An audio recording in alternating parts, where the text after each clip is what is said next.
অন্তর্বর্তী সরকারের সঙ্গে রাজনৈতিক দলগুলোর দূরত্ব বাড়ছে ক্রমেই। বিশেষ করে বিএনপি এবং অন্যান্য রাজনৈতিক দলগুলো বারবার বলছে যে কোনো বিষয়ে তাদের সঙ্গে আলোচনা করা হচ্ছে না, আলোচনা ছাড়াই একের পর এক পদক্ষেপ নিচ্ছে। যেগুলো তাদের নেয়ার কথা না সেগুলি করছে এবং এটা করতে যেয়ে নানা রকম পরিস্থিতি তৈরি হচ্ছে। অন্তর্বর্তী সরকার তার মূল যে লক্ষ্য একটি সুষ্ঠু অবাধ নিরপেক্ষ নির্বাচন করা, সেই জায়গা থেকে তারা সরে এসছে। আজকে আহ, সেই কথারই প্রতিফলন ঘটালো বিএনপি, যে রাজনৈতিক দলগুলোর সঙ্গে আলোচনা ছাড়াই বাজেট দিয়েছে সরকার। এই বাজেট বলা হচ্ছে গতানুগতিক, এই বাজেটে ব্যতিক্রমী কিছু নেই। এই বাজেটটা যদি প্রণয়নের আগে রাজনৈতিক দলগুলোর সঙ্গে মত বিনিময় করতো বা তাদের পরামর্শ নিত, তাহলে রাজনৈতিক দলগুলো সম্পৃক্ত থাকতো এবং তারা অন করতে পারতো যে এই বাজেটের যে প্রস্তাবনাগুলো রাখা হয়েছে সেগুলো সঠিক বা বেঠিক, বা তারা তাদের পরামর্শগুলো যুক্ত করে একটা ভালো বাজেট করতে পারত। তো সেই ক্ষোভ বা অনুযোগটা বিএনপি প্রকাশ করলো আজকে আনুষ্ঠানিকভাবে। বলা হচ্ছে যে রাজনৈতিক দলগুলোর সঙ্গে আলোচনা ছাড়াই অন্তর্বর্তী সরকার আগামী 2025-26 অর্থ বছরের প্রস্তাবিত বাজেট দিয়েছে বলে অভিযোগ করেছে বিএনপি। একই সঙ্গে গতানুগতিক বাজেট প্রক্রিয়া সংস্কার করারও দাবি জানিয়েছে দলটি।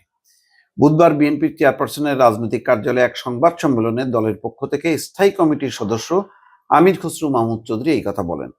আগামী 25-26 অর্থ বছরের প্রস্তাবিত বাজেটের উপর আনুষ্ঠানিক প্রতিক্রিয়া জানাতে এই সংবাদ সম্মেলনের আয়োজন করে বিএনপি। আমির খসরু মাহমুদ চৌধুরী বলছেন যে দেশে এখন যেহেতু সংসদ বা গণতান্ত্রিক কোনো সরকার নেই, আমরা আশা করেছিলাম ফ্যাসিবাদ বিরোধী আন্দোলনের সঙ্গে থাকা রাজনৈতিক দলগুলোর সঙ্গে আলোচনা করবে এবং সাধারণ মানুষের মতামত নিয়ে বাজেট ঘোষণা করবে, কিন্তু সরকার তা করেনি।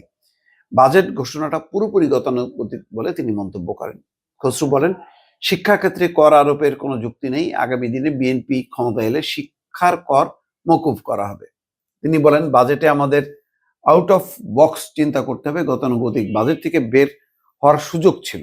যাক, এই কথাগুলো আসলে যে বাজেটটা সরকার দিয়েছে সেই বাজেটটাই হয়তো হইতো, কিন্তু রাজনৈতিক দলগুলো সমর্থন করত এবং এটা হয়তো কিছু পরামর্শ ইনক্লুড করতে পারলে ভালো হতো। যেহেতু এই সরকার কোনো দলের নির্বাচিত সরকার না, অর্থাৎ দলীয় সরকার না, এই সরকার হচ্ছে সবার সমর্থনে, মূলত রাজনৈতিক দলগুলোর সমর্থিত সরকার।